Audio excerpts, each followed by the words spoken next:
25 a 34. Assentados, eu vou ler o texto da nossa mensagem, um texto conhecido de Jesus.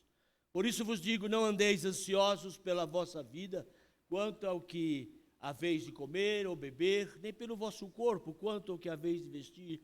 Não é a vida mais do que o alimento e o corpo mais do que as vestes? Observai as aves do céu, não semeiam, não colhem, nem ajuntam em celeiros, contudo, vosso Pai Celeste as sustenta. Porventura não valeis vós muito mais do que as aves? Qual de vós, por ansioso que esteja, pode acrescentar um côvado, que é uma medida, ao curso da sua vida? Por que andais ansiosos quanto ao vestuário? Considerai como crescem os lírios dos campos, eles não trabalham nem fiam.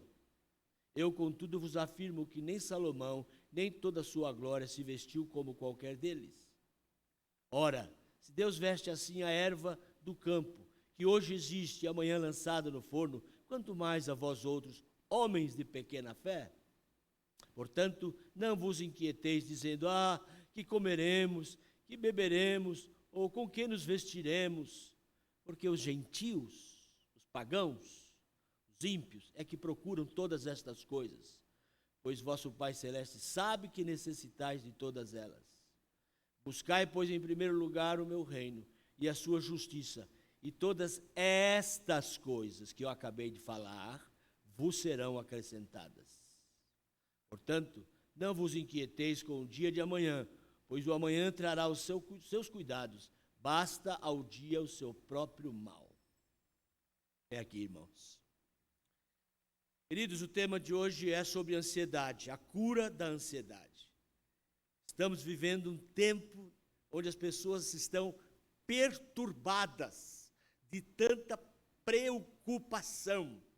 Se preocupa demais com as coisas, se fica remoendo aquilo, o dia de amanhã, a conta que tem que pagar, a roupa que tem que vestir, que tem que lavar, e os filhos e os netos, e a gente assistindo pela mídia crimes, violência, o mundo piorando, preocupação com os nossos filhos, com o dia de amanhã dos nossos netos. Tudo isso nos leva a uma perturbação, uma doença mental, e o espírito angustiado vai tomando conta. É muito comum, eu ontem mesmo encontrei com alguém da nossa igreja, eu estou mal, eu não estou bem, preciso voltar a tomar meus remédios, eu estou numa angústia no peito, uma perturbação, uma ansiedade. Queridos, este é o mal do nosso século. Como se não bastasse toda a nossa perturbação e angústia, e a mídia atacando com cenas violentas, nos trazendo maiores preocupações, não é? Agora a pestilência, uma peste que não quer passar, isto tem nos perturbado e nos adoecido. Há muita gente adoecendo na alma e pior na mente, no coração. Essas doenças e enfermidades parece não encontrar cura. É um assassino silencioso que vai matando a nossa alma, a preocupação e a angústia. E alguns de nós, como disse, têm claramente demonstrado estes sintomas e sinais dessa temida doença. Olha, queda de cabelo, úlcera, gastrite, insônia, não consegue dormir bem à noite. E eu pergunto, quando foi a última vez que você dormiu gostoso? Sabe aquele sono gostoso, reparador? Faz tempo, né? A gente não tem mais aquele sono gostoso, chega às 7 horas, 8 horas, um dia que você pode ficar até às 10 na cama, você não consegue, 6 horas já está, o olho já está aberto, já olha relógio, já quer levantar, já fica pensando, tem roupa para lavar, eu tenho que fazer isso, tenho que ligar para isso, tenho que ir ao banco. Isso é um estado de perturbação que a ansiedade tem provocado em nós, moradores desta época que nós chamamos a época da modernidade. Agora, é verdade que algumas coisas que nós não tínhamos e que agora faz parte do nosso dia a dia. Celular. Quem é que não tem celular? Todo mundo tem celular, até carroceiro. Não existe mais carroceiro, né? São Paulo não, no interior existe. Até andarilho tem celular. A gente não vive mais, e esse celular nos amarra, nos prende, e a gente fica o tempo todo olhando, procurando alguma coisa, não é? Eu achei interessante uma charge, que 2 pessoas morreram, acabaram de chegar no céu, e chegaram assim, as 2 pessoas, ó, a mão vazia, olhando. Aí o anjo perguntou, e aqueles 2 ali, que não param de olhar para a mão? Não sei, acabaram de chegar. Mas a gente sabe o que é, né? Estão acostumados com o celular na mão, a pessoa vai para o céu, vai assim, né? Sentiu falta do celular lá no céu. Uma charge interessantíssima. Queridos, nós estamos assim, sempre ansiosos, no limite. A menor coisa pode nos frustrar, não é? Esses são esses sintomas que nos trazem doença, preocupação com finanças. Como isto nos preocupa? Finanças, doença, não é? E a gente fica naquela preocupação, se é que vai ter dinheiro para o final do mês, se vai faltar, e se o meu filho, como vai ser a vida do meu filho nesses dias tão difíceis, tanta violência, não é? A gente tem medo de ser assaltado, roubado, a gente não tem mais sossego, não pode ter nada que as pessoas querem nos assaltar e nos roubar. E essa preocupação está trazendo perturbação. E é para todo mundo, inclusive para crente. Nós também adoecemos, na mente e na alma, não é? Aqui nós vamos ver prognóstico, resultado dessa doença. Veja bem, o que ela pode fazer na vida de um ser humano. O verso 25 vai dizer que a ansiedade impede você de aproveitar o que tem.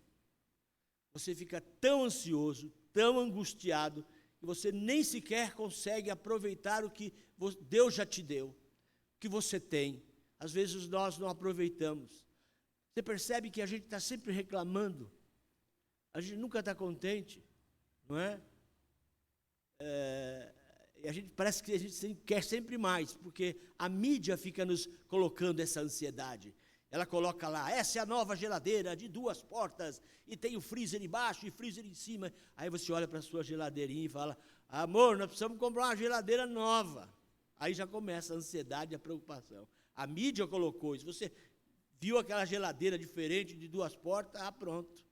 Né? Já fica querendo comprar e possuir aquela geladeira. A gente nunca está contente com o que nós temos. Isso é próprio do homem da pós-modernidade, por conta daquilo que somos provocados. E pior ainda, se você chegar no celular e colocar assim, geladeira de 2 portas, só para procurar. Se você fizer isso, o seu celular, em todas as mídias, vai ficar mostrando geladeira de 2 portas, geladeira de 2 portas. Olha que preço bom. Ela sabe que você está interessado, a mídia sabe dos seus interesses e vai começar a oferecer para você, e você vai ficar, então, endoidecido com as ofertas, não é?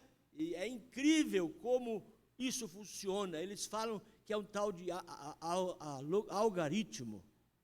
É isso mesmo, um nome parecido com isso. É um númerozinho que identifica o seu interesse e já te manda a resposta para você, o que é que você quer, qual é a sua ansiedade. Esse algoritmo, ele sabe, vai descobrir qual é a sua preocupação, qual é a sua ansiedade e vai te mandar no seu celular notícias sobre isso, o tempo todo, até você comprar o item que você está interessado. Então, essa doença da ansiedade impede você de aproveitar o que você tem, diz o verso 25. O verso 26, ela faz você esquecer o seu valor. Você começa a se depreciar, achar que ganha pouco, achar que é imprestável, achar que leva uma vida dura, e tem tanta gente vivendo bem. Você então esquece que você tem valor diante de Deus, diante dos seus queridos, do jeito que você é. Também no verso 27, você vai ver que a preocupação é completamente inútil, quando ele diz, quem é que pode acrescentar 1 centímetro na sua altura? Você não vai crescer, pelo contrário, a gente vai ficando velho, vai ficando menor, né? Minha mãe está pequenininha assim, ó, 97 anos. Então, queridos, a preocupação, a ansiedade não vai mudar nada na sua história de vida para melhor, só para pior. É isso que ele quer dizer. A preocupação é completamente inútil, só faz mal. E ela também faz o favor de apagar as promessas de Deus na nossa mente. A gente vai esquecendo as promessas de um Deus que sustenta, que ampara, que guarda e que nos ama e que tem o nosso nome na palma de sua mão por causa do seu cuidado. A gente vai esquecendo essas coisas porque fica muito ansioso, muito preocupado, e a ideia que a gente tem é que nós estamos abandonados, esquecidos e que Deus não nos ajuda mais. E ele diz que essa característica da ansiedade, da preocupação, na verdade, é uma característica dos incrédulos, dos gentios. Os ímpios é que são assim, perturbados com o dia de amanhã. Arrancam o cabelo, preocupados e brigam, discutem, brigam com o marido, é um inferno. A casa deles, o viver deles é um inferno. São pessoas atormentadas e preocupadas e ansiosas, e isso é próprio do gentio, diz o texto que lemos. Agora que nós identificamos o sintoma da doença e o diagnóstico, vamos ver o que a Bíblia fala, na verdade, nesse texto. Em primeiro lugar, ele diz aí no verso 32b, pode colocar o verso 32, Mateus capítulo 6, verso 32, por favor. Porque os gentios é que procuram todas estas coisas. Parte B, que vem agora. Pois o vosso Pai Celeste sabe que necessitais de todas elas. Queridos, é preciso confiar em Deus, de forma a ter certeza de que Deus está no controle e Ele sabe das nossas necessidades. Agora, quando ele fala estas coisas que ele citou no texto, vamos lembrar? Roupa, vestimenta, comida, que mais? Bebida. Não é isso? Aí não fala carro importado, fala? Mansão, casa na praia, não. Aí fala pelo menos coisas básicas. Estas coisas é compromisso de Deus de não deixar faltar. Mas tem gente por aí, comunidades, igrejas por aí, que falam que Deus prometeu em Mateus capítulo 6 dar tudo para nós que somos crentes. Tudo. Não é tudo. São estas coisas que são básicas para nós sobrevivermos. Isso deveria fazer-nos descansar e confiar em Deus.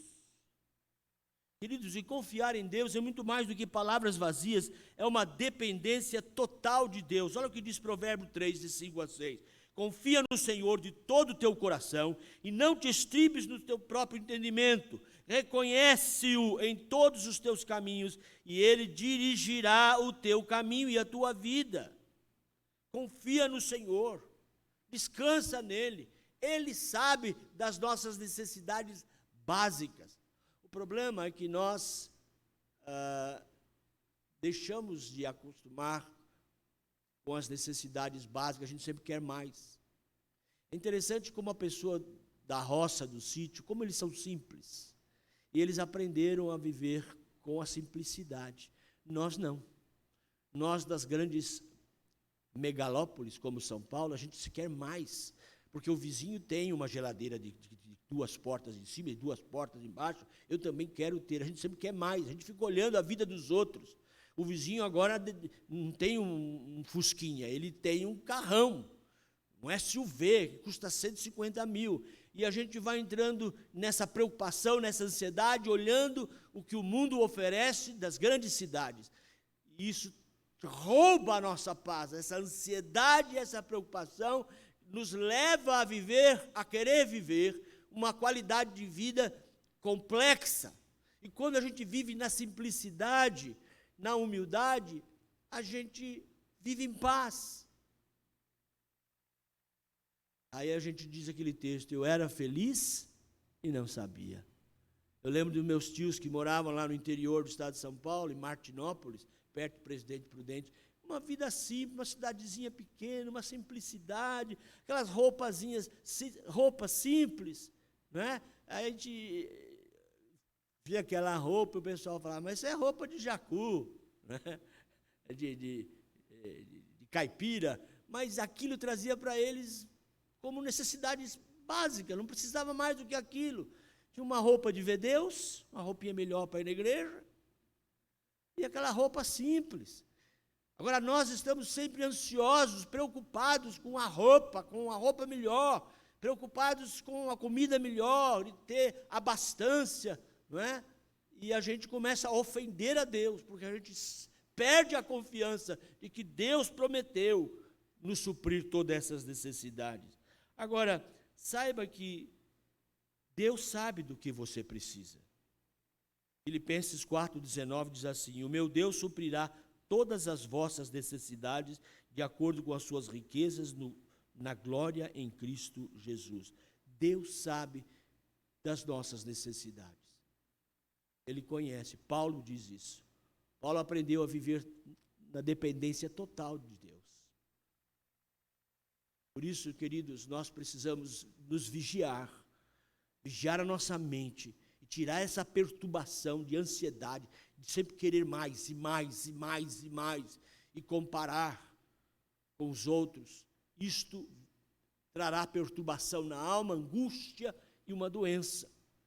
Nós precisamos voltar a depender de Deus, descansar nas tuas promessas, tendo com o que se vestir, diz o apóstolo Paulo, tendo com o que se cobrir, tendo o que comer, né? Agradeça a Deus, agradeça ao Senhor.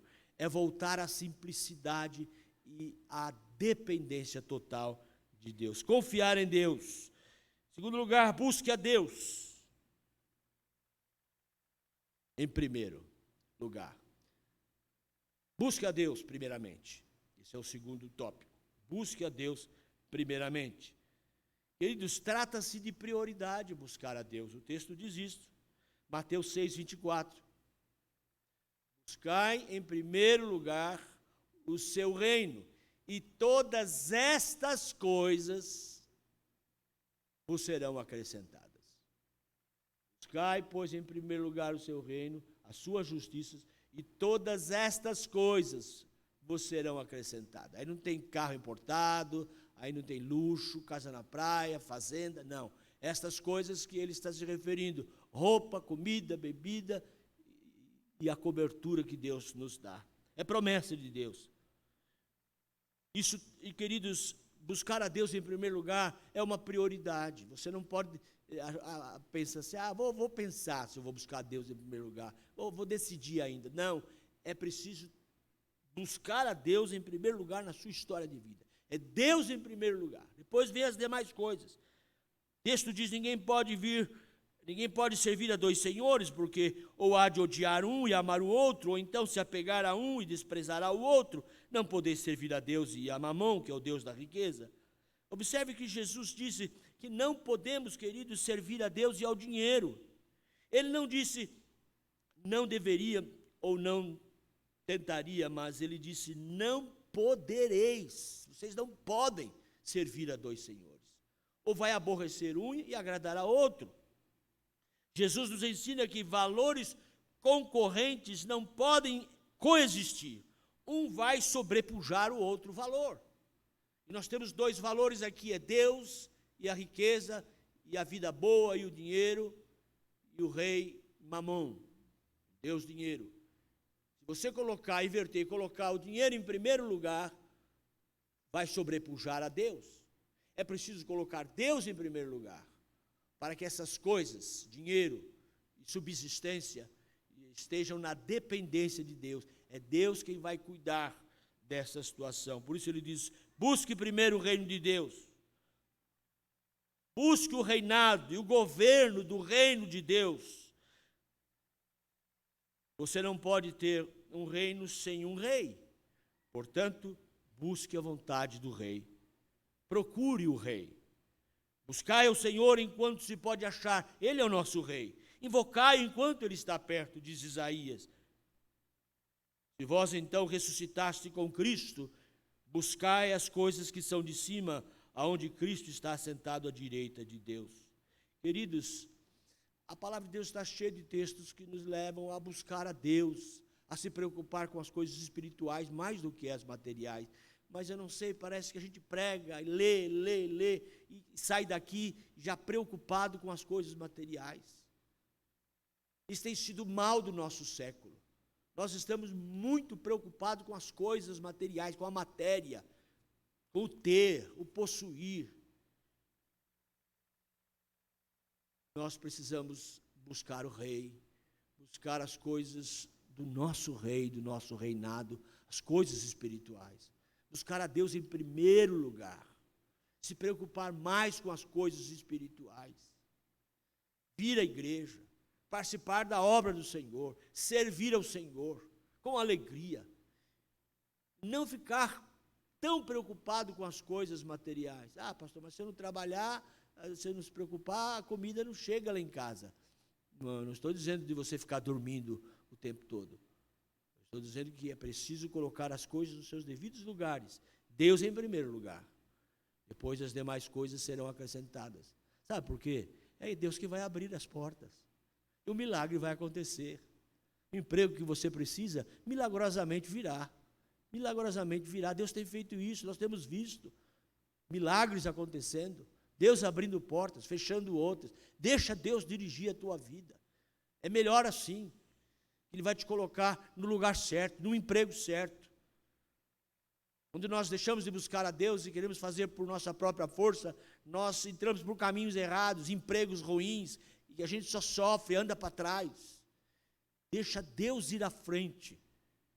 A melhor coisa é buscar a Deus, ir para a igreja, e clamar e orar na reunião de oração, e pedir, depender de Deus, e esperar em Deus, confiando, sabendo que Ele vai abrir as portas.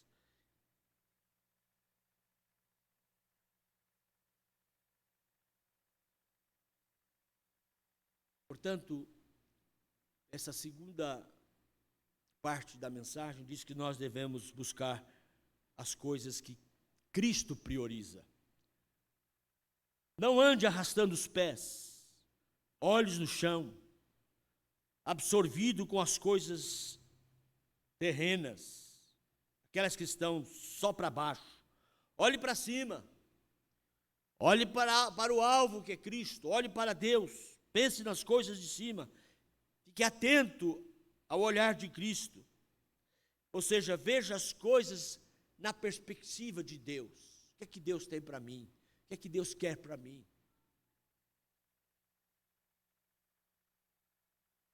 Em terceiro lugar, busque a justiça de Deus, o texto nos sugere. Buscar a Deus em primeiro lugar, primeiro confiar em Deus. Buscar a Deus em primeiro lugar, e em terceiro lugar, buscar a justiça de Deus. Mateus 6,33b. Pode colocar para nós. Mateus 6,33. Buscai, pois, em primeiro lugar o seu reino e a sua justiça, e todas estas coisas vos serão acrescentadas. Buscar a justiça. Deseja o que é certo, meu irmão. Busque só o que é certo. O que é errado é injusto. Deixa de lado. Isso não agrada a Deus. Devemos amar a justiça e odiar as injustiças. Você precisa chorar quando você vê 3 pessoas dando paulada no homem até a morte. Você tem que chorar. Isso é injusto. Isso não está certo. É injustiça, meu Deus. Nós não podemos passar indiferente às injustiças desse mundo mau. A Bíblia diz que Noé subia no morro, no monte, chorava quando ele olhava para a sua terra e via as injustiças, a maldade. Hoje nós precisamos não subir ao monte, mas ligar a televisão, por acaso, e ver os repórteres, e ver as injustiças, e chorar, e dizer: Deus, isso não está certo. Levanta homens mais justos, Senhor, para dirigir a nossa nação, para que façam leis mais justas. Olha, eu não sabia que era tanto dinheiro assim que corria nos governos. Eu fiquei assustado. E foi com esse governo, muita gente acha que é doido, que ele trouxe à luz. São trilhões e bilhões que passam na mão daqueles homens. E agora eu entendi a máquina, por isso eles roubam, se enriquecem, enriquece a família da primeira geração, a família da segunda, né? Todo mundo fica rico, é muito dinheiro que corre ali. Eu não sabia, eu fiquei assustado, impressionado. E quando ele fechou a torneira, e agora começou a sobrar dinheiro, dá até para dar aumento para professores. O que está acontecendo? Como é que esse homem está conseguindo dar dinheiro para professor, aumento, e ajudar os mais pobres? Onde está aparecendo tanto dinheiro? Ele fechou a roubalheira. E aí eles ficam gritando, gemendo, como demônios. Quero meus bilhões de volta. Eu quero morar de novo na França. Ficam gemendo, bravos, está todo mundo bravo. Por isso eles querem voltar de novo à roubalheira. Isso é justo. Eles fazem leis injustas para poder roubar. E para mudar isso, irmãos, leva anos. E nós não podemos aceitar a injustiça, nós temos que lutar contra a injustiça. E a melhor maneira é votar em homens mais piedosos, mais sérios, que a gente começa a perceber que é homem sério, a gente pode votar. Porque se a gente vota nesses paladinos da injustiça, eles só criam leis injustas. Nós, como cristãos, não podemos permitir mais tanta injustiça. É hora de nós voltarmos a amar as coisas justas. Isso agrada a Deus. Olha o que diz o texto: abandone o ímpio o seu caminho e o ímpio os seus pensamentos, e volte-se para o Senhor, e se compadecerá dele, ao nosso Deus, porque perdoará abundantemente. Isaías 55, 7. Ele diz ali que nós precisamos amar a justiça e odiar as injustiças. Isso faz parte desse processo de saúde espiritual. Confiar em Deus, buscar a Deus em primeiro lugar, aprender a depender em Deus plenamente, olhar para cima, deixar de olhar para as coisas materiais, entender aquilo que a gente pode possuir e aquilo que não vamos possuir. Não é? Eu sempre digo, olha, irmãos, não é pecado jogar na loteria. Não é pecado. Sabe qual é o pecado? É você ganhar. Se você ganhou, você está lascado. Lascado. Porque você está saindo debaixo do guarda-chuva de Deus e se enfiando debaixo do guarda-chuva do mamon. Aí você vai ver o que o mamon faz. O mamon é o Satanás, é o diabo. Aí ele vai sequestrar sua mãe, seu cachorro, vai matar você. Eu já soube aí que o último que ganhou lá no Rio de Janeiro, na virada, foram duas pessoas, um em Campinas e outro no Rio de Janeiro. No Rio de Janeiro era traficante. Jogou um monte de dinheiro lá para lavar, jogou bilhões, milhões, e ganhou, né? Não adianta nada, porque logo ele foi morto. O rei Mamon. Queridos, nós precisamos aprender a ficar debaixo do guarda-chuva da graça de Deus. É melhor. Deus vai dar aquilo que nós precisamos e tirar essa ansiedade, essa perturbação, essa preocupação com o dia de amanhã. Por isso ele diz: buscai em primeiro lugar o reino de Deus e a sua justiça, e todas estas coisas, comida, bebida, o dia a dia, a manutenção, vos serão acrescentadas. É Deus quem acrescenta, meu irmão. É Deus quem vai providenciar, vai nos ajudar, vai abrir a porta, vai fechar aquela, vai dirigir o nosso caminho. Por isso descansa no Senhor, confia nele, e o mais ele fará. Ore a Deus para tirar essa preocupação, essa perturbação, essa ansiedade. Ore a Deus para trazer de volta o seu sono, a paz do príncipe da paz. A Bíblia diz que Jesus, quando viesse o Messias, ele tiraria de nós o espírito angustiado e colocaria um manto de louvor, fazer você assobiar hinos, a cantarolar hinos, ao invés de murmurar, de reclamar. É hora de nós voltarmos à paz, à simplicidade. e agradecer a Deus aquilo que nós temos. Paulo diz: tendo o que comer, o que vestir, o que cobrir, dai graças ao Senhor. Deus tem sido tão bom para conosco, não tem faltado nada. Ele tem suprido as nossas necessidades. Louvado seja Deus. Por isso, queridos, vamos buscar a cura para essa doença terrível que é a ansiedade. Confiando em Deus, buscando a Deus em primeiro lugar, olhando para cima, sabendo que Ele está no controle de todas as coisas. Buscando a Deus e buscando a sua justiça. Ame a justiça. Faça tudo para melhorar. Através de homens justos, de leis justas. Isso pode depender do seu voto e de você. Procure as pessoas certas. Isso pode ajudar. O Google agora traz lá, você coloca o nome do seu candidato. Vai lá no Google. Fulano de tal. Ou então, se você não escrever, só aperta o Google assim na parte do microfone e fala assim: senador Omar Aziz.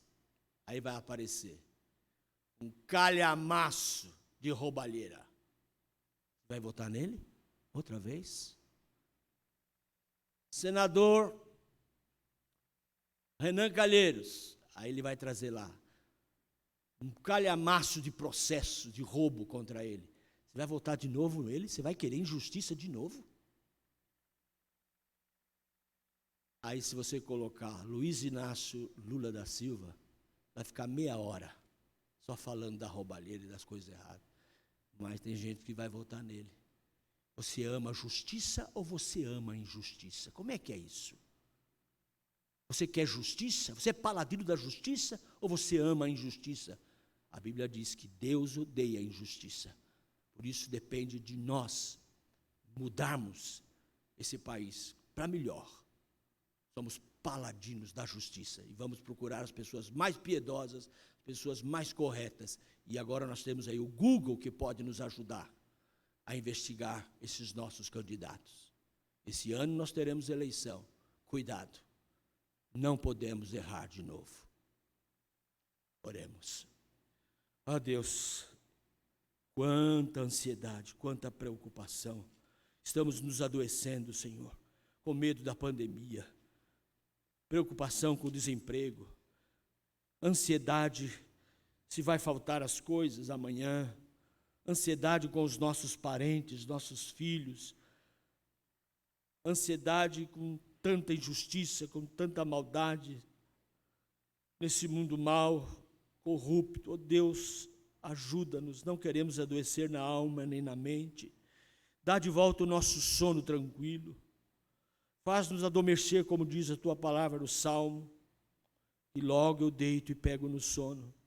Oh, ajuda Teu povo, Senhor, livra-nos dessa doença terrível que é a ansiedade. Queremos a cura, e conforme a Tua palavra está no Senhor. Oh Deus, queremos Te buscar e confiar, e buscar o Senhor em primeiro lugar, também a Sua justiça e aquilo que agrada ao Senhor. Tira de nós, ó Deus, toda essa ansiedade e leva-nos a viver uma vida mansa, humilde, tranquila, contentes com aquilo que já temos. Abençoa, Senhor, cada um de nós nessa visão. É o que nós te pedimos, em nome de Jesus. Amém.